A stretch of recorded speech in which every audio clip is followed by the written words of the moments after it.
on this fine Friday morning, I get to hang out with my friend Justin from Elevation Homes. Justin, how the heck are you? Not too bad. I'm a bit of a broken record, but I'm a bit tired. It hasn't gone away. I think we're on like month 6 of this just labor beating we're taking here. But no, we're doing good. We're getting through all of our stuff, and Christmas is coming. I want to make sure I've taken care of everybody on my list this year, and so it's been a bit of a grind, but we're almost there. Speaking of lists, I have a contractor's interview question list I want to throw at you today. So Right. this is just me being that homeowner who wants to find the right contractor, and I'm going to throw these questions out, and you pretend. Well, you don't have to pretend. It's like you always do. Do your best to answer these correctly. You will be judged, young man. You will be judged at the end of this. You will get a score. Right. And the first question is, how long have you been in business? Well, we have done this for 23 years. Consistently and admittedly, it's about 18. But the other years were sort of half and half, half part time. You know what I mean. So, in my younger years, as I was getting established, kind of thing. Okay, that's a very good answer, young man. Congratulations on that. The second question is, do you have a contracting license and proper insurance? We do. Now, the license part varies. We have contracting licenses with, the government of Ontario and so on and so forth. But there is, some cities do require their individual licenses. That I shouldn't say they require. They like you to have it, but it's not always necessarily required to do a job in that city. It's just really up to the discretion of the customer whether or not they want you to be fully licensed in that city. As far as the insurance goes, yes, I mean we actually have 3 different types, unfortunately, but it's fortunately for you guys, but not so fortunate for me. So yeah, we have 3 different types of insurance that covers all different kinds of things. Some that protects us, some that protects the project while we're working on it. But in general, yeah, I mean, and we're also we also have licenses and association trade licenses with Build and Renomark and House, which is an online company. So there's a bunch of facets there. It's not necessarily illegal to do work in a city that you're not licensed in. It's just a preferred thing in some municipalities for that to happen, but it doesn't usually cause us too many issues. But yes, that's the short answer. So in most places, yes. All right. Question number 3. Very good. Thank you. I'm glad. 3 different types of insurance. So you got everything covered. Will you obtain the permits and set up the inspections required? So that is a little bit of an open question. We can obtain the permits for you. I have some information about homeowner submissions and things like that I always like to present because it does give the homeowner a little more control over their project if their name is on the permit versus mine. Not that I don't want ours on the permit, but there's some rules and regulations when it comes to any building code, for that matter. If my name, if it's your address in my name, it almost gives the builder or myself a little too much entitlement over the property in my eyes. It almost kind of takes it out of their hands, with the exception of the actual deed itself. And I have, or the builder would have, complete access to the place at any given time because it's now a construction site. So what bothers me about that, is that if God forbid, there was a problem and, there's some kind of issue, whether it be a personal, a business, financial, or whatever it is, that contractor, if somebody was to go sideways, is still allowed on that property, even though there might be a dispute on something. I mean, the no trespassing sign goes out the window. So, and I've heard, not to scare anybody, but I've heard some horror stories in the past of, like, I like to work things out. I don't like it to get aggressive in any way, shape, or form. I mean, it's not like it doesn't happen, but I don't like it to go there, just so that everything can, ride its way out. Even if it's not going to work out, I prefer to ride it out, and so that everybody's on an even playing field. But yeah, you have these stories of contractors and subcontractors and these and that's going back to sites after an argument and removing things and doing things and, causing more hassle than needs to be had. Not only that is that, depending on the contractor's personality, that little bit of power over that property, although, we're entitled to that power over the property at that point, I just think it's too much. It puts a lot of people in an uncomfortable spot, where they feel like that everything that guy says has to be done or else. You know what I mean? Okay. And that's the worst case scenario. Generally, it doesn't. Not many jobs come to this point, but it does happen. So I like to either have the homeowner submit their own permit. Therefore, it's they are actually the general contractor in that. I mean, it's just a name because obviously you've hired somebody in, but they are actually still on the title, so they actually dictate the site for the most part. Or I have the architect do it. That way, it's a third party, and that guy can be the arbitrator if there was an issue in any way, shape, or form, which is good too, because I'm trying to get into the habit of this more often than homeowner submission. Although some homeowners are super savvy with it and they save themselves all kinds of money by doing with it. But the architect thing's nice because he actually knows, he's designed the damn thing, right? So I mean, Right. he knows what should have been or shouldn't have been. So he makes a good judge rather than the builder, because then it's too one-sided at that point. So that's the long answer to that one. The second part of that was the inspection. So if my name's on the permits, and then do they come to me and say now it's time for the inspection, or how does that work then? That's where I take over. So I still look after all the inspections because, and that's where, like I said, when you do a homeowner submission, it's just literally your name being in place of my name. But as far as all the other responsibilities after that, I still take care of all of those. Okay. All the inspections, because I mean, the thing is, you got to explain yourself on these inspections, right? So that's why we're there in the first place. But yeah, I mean, it's just one of those things. I just find that most people feel more comfortable after I give them that speech, because they don't know they don't know that their house they can be told to move out. Right. You know what I mean? Whether you like it or not. So, and that's it's if it's somebody's house, I don't want to have that kind of say over somebody in that case, because it's not my place. I'm just working on it. The next question was what's the timeline for the project? So again, if it's a fair size renovation, do you base it on size, or I know you can't, you're speculating on this, but when you approach somebody, what's sort of the tools that you use to make that timeline work?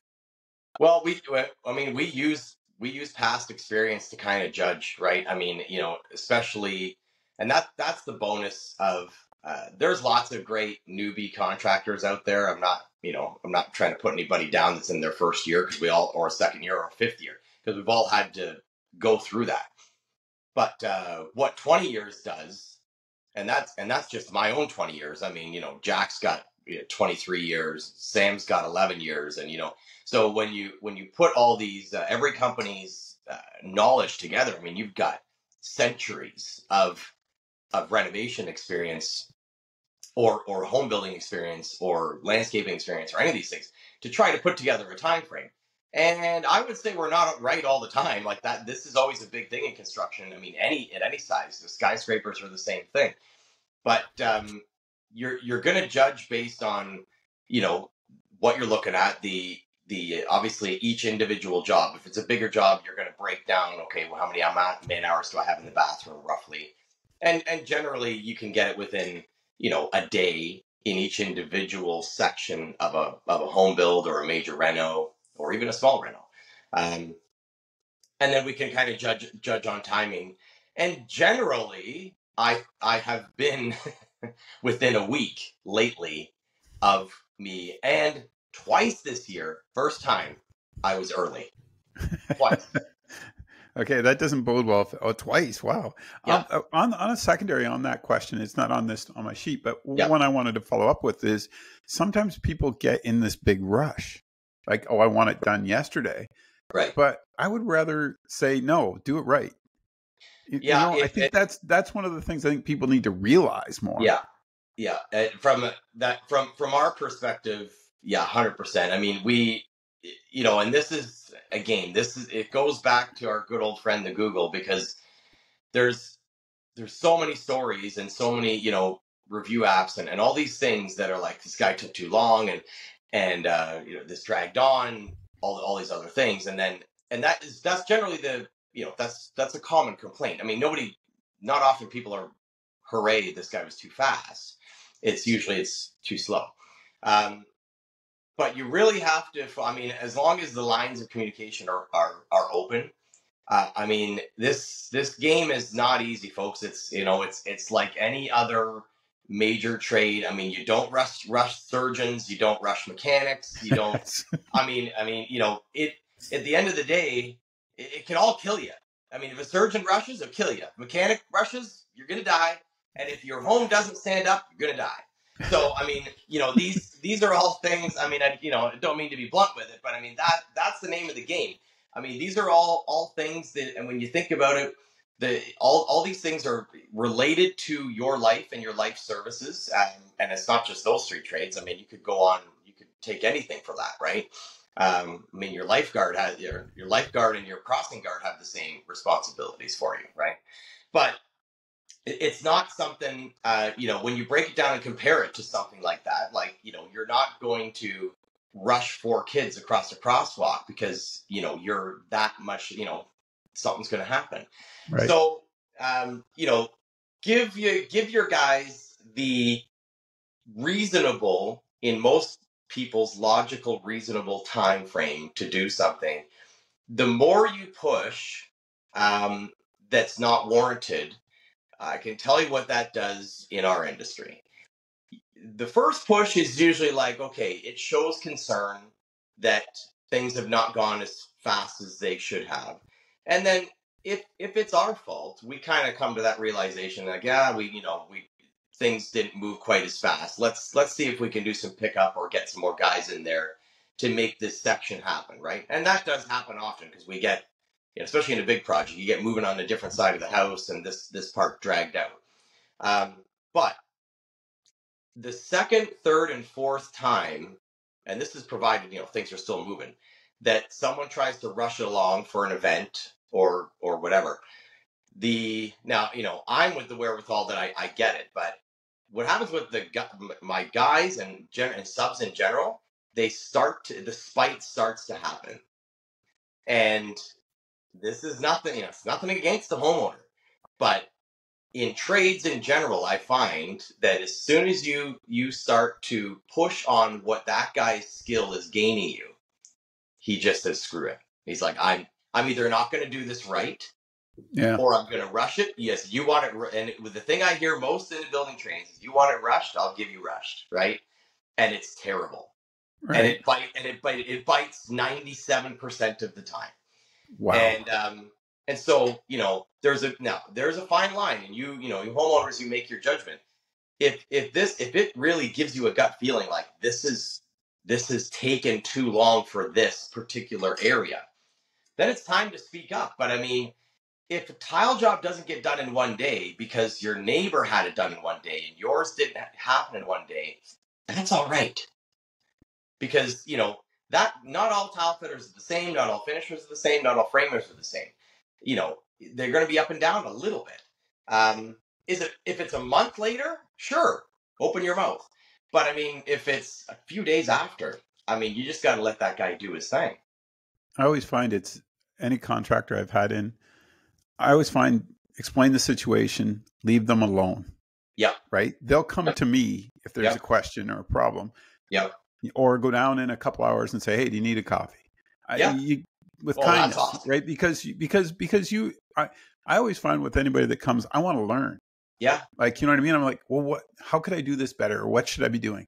Right. After the fact, I let them do their work first, because they're more than happy to explain to you, okay, here's what happened.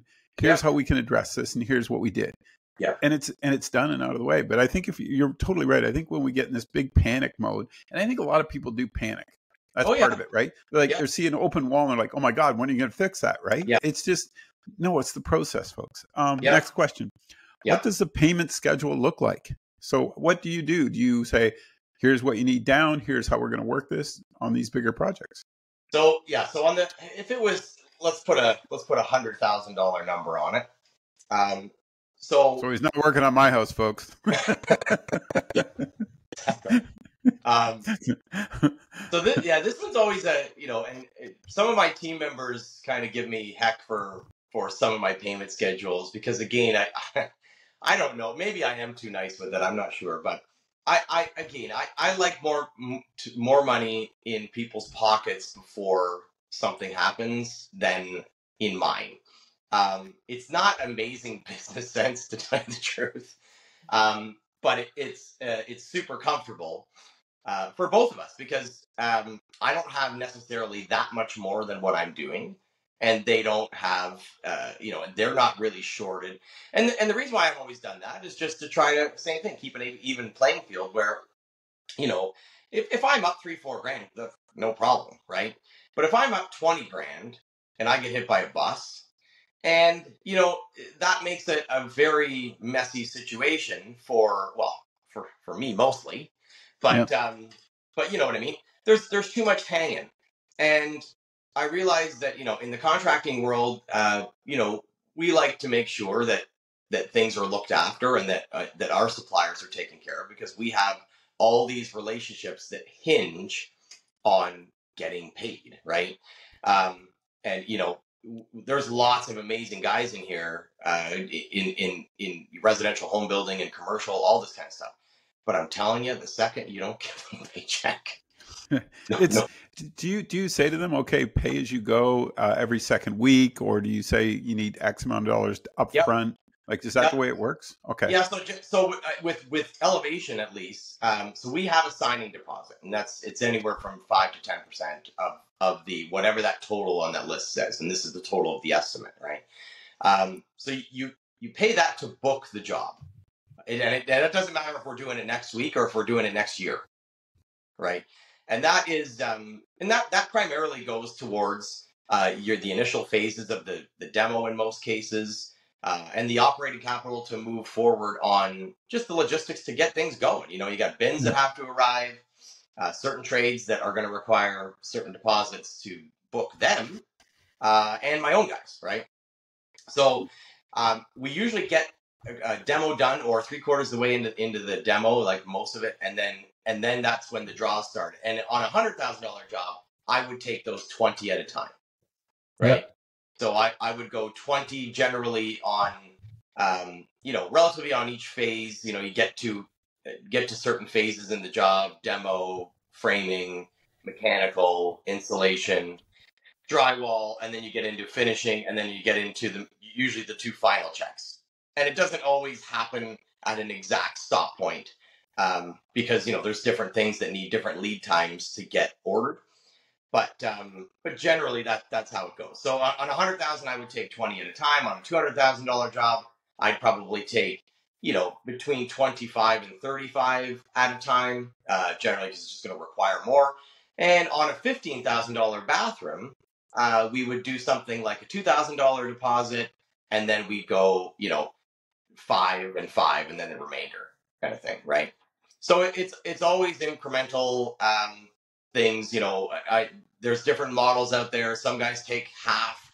Sometimes guys take a 30% signing down, which is, an insane amount of money for no work, if you ask me. But and you're just at that point, you're just hoping on the contract that he comes back after handing him, 30% of that job. But, so, but it all, again, depends on the relationship, depends on that initial interview, how they feel, how they're comfortable. Maybe they already know the guy. Maybe it's referred by 12 people, whatever. Right. Perfect. You scored very well, young man, on all these questions. I figured, yeah. Yeah, I want to thank you for doing this today, because this is a lot of insight that folks need to ask those right questions to get Justin to your house to give you an estimate. So thanks for doing this today, Justin. No problem.